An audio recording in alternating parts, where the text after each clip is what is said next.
Concentrate on the important issues and remember your goals. Let me offer you a few examples of petty thinking versus big thinking. First situation, working out expense accounts. The petty thinker will figure out ways to increase his income by chiseling or even cheating on expense accounts. The big thinker will figure out ways to increase his income by selling more merchandise and regard the expense account as just that, an expense account. On the idea of progress, the petty thinker believes in the status quo and in taking no chances. The big thinker believes in ideas, expansion, new challenges. On the matter of security, the petty thinker is preoccupied with security problems. The big thinker regards security as a natural companion of success and doesn't worry about it. The petty thinker magnifies minor errors and turns them into big issues. The big thinker ignores errors of little consequence and strives to learn from significant mistakes. So let's briefly sum up some of the tools for thinking big. Don't sell yourself short. Conquer the foe of self-deprecation. Concentrate on your assets. You're really a lot better than you think you are. Use the big thinker's vocabulary. Use big, bright, cheerful words. Use words that promise victory, hope, happiness, pleasure. Avoid words that create images of failure, defeat, and hopelessness. Stretch your vision. See what can be, not just what is. Practice adding value to things, to people, and especially to yourself. Get the big view of your job and of your life. Think, really believe that your present job is important and that you're important too. That next promotion depends mostly on how you think towards your present job. Finally, keep your mind above trivial things. Focus your attention on big objectives. Before getting involved in a petty matter, ask yourself, is it really important? You've heard me use the word creative several times so far. I've made the point that thinking creatively is an important part of thinking big. But a lot of people are intimidated by that word creative, but they shouldn't be. Let me clear up a common fallacy about the meaning of creative thinking. Certain fields such as art and architecture and music and writing and science and a few others have been labeled creative. Now certainly, those fields do involve a lot of creativity, but creative thinking is not reserved for a few special occupations or a few special people. Well, then what is creative thinking? Let me give you some examples. When a low-income family devises a plan to send their children to college, believe me, that's creative thinking. When a neighborhood group turns the neighborhood's most undesirable lot into a beauty spot, that's creative thinking. When a minister develops a plan that doubles his Sunday attendance, he's simply applying creative thinking. Figuring out ways to simplify record keeping, coming up with a new use for a computer program, selling the impossible customer, keeping the kids occupied constructively.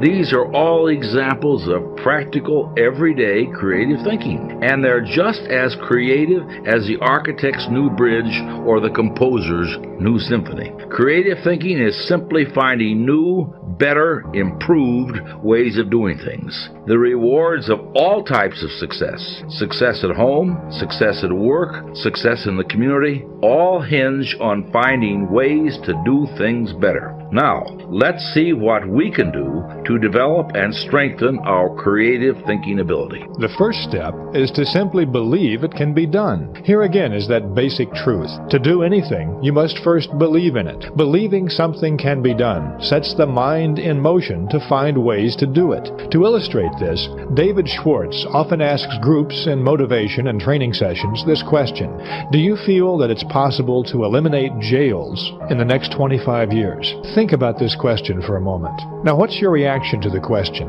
Did your mind begin searching for ways to accomplish the challenge that the question raises, to eliminate jails in 25 years? Or did you give it a few moments consideration and simply reject the possibility? If you're like most people, you probably did the latter, rejected the proposition altogether, and decided, no, it's simply not possible to eliminate jails in 25 years. In fact, most people immediately think of all the reasons we have to have jails: keeping the populace safe from criminals, keeping order on our streets, the fact that some criminals are incorrigible, and so forth. But the question is asked to make a point. For just a few moments, forget the reasons that we have to have jails, and just assume that we can eliminate jails in 25 years. Make the assumption. If this could be done, how would you propose we begin? What kinds of things could be done as alternatives? Pause for a moment and give that some thought. Did you have any ideas? If you did, you're not alone. David Schwartz has a list of 78 specific ideas that people have come up with in his seminars to begin the process of eliminating jails. Things like establishing youth centers to cut down on crime, conducting research to spot potential criminals before they commit a crime, working to eliminate poverty, educating law enforcement personnel in positive methods of reform. Now, the point of this, again, is not really to eliminate jails. The point is to illustrate that when you believe something is impossible, your mind goes to work for you to prove why it's impossible. But when you really believe that something can be done, your mind goes to work and helps you find ways to do it.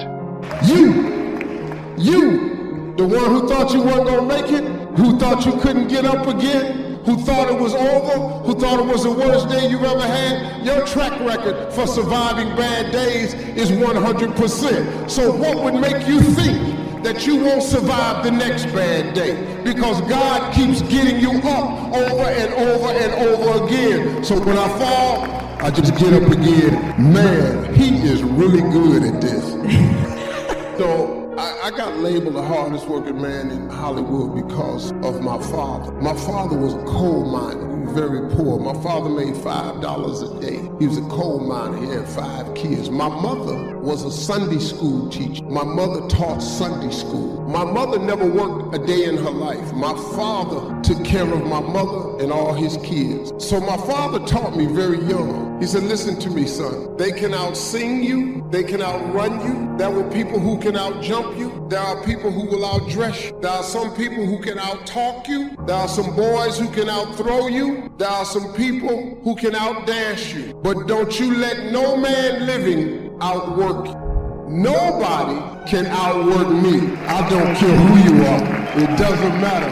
I bet you can't. I bet you can't. You can't outwork me. You might be smarter than me, but you can't outwork me. You can't out-hustle me, not Steve Harvey. I'm a hustler, man. I'm a bad man. I'm a hustler for real.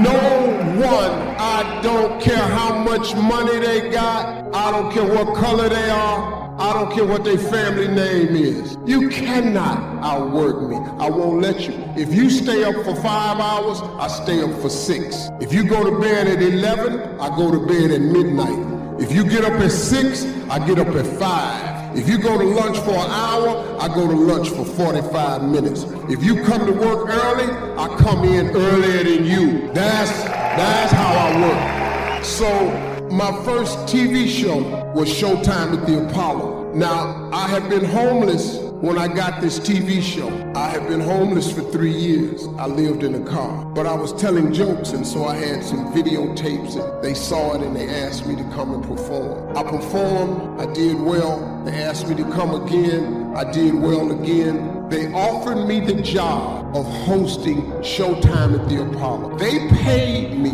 It was the most unbelievable feeling, because, you look, I went from zero money to back then in 1992, I think I made about, for the 1992, I made about $22,000 a week. Now listen to me, in Hollywood, that's nothing. That's nothing.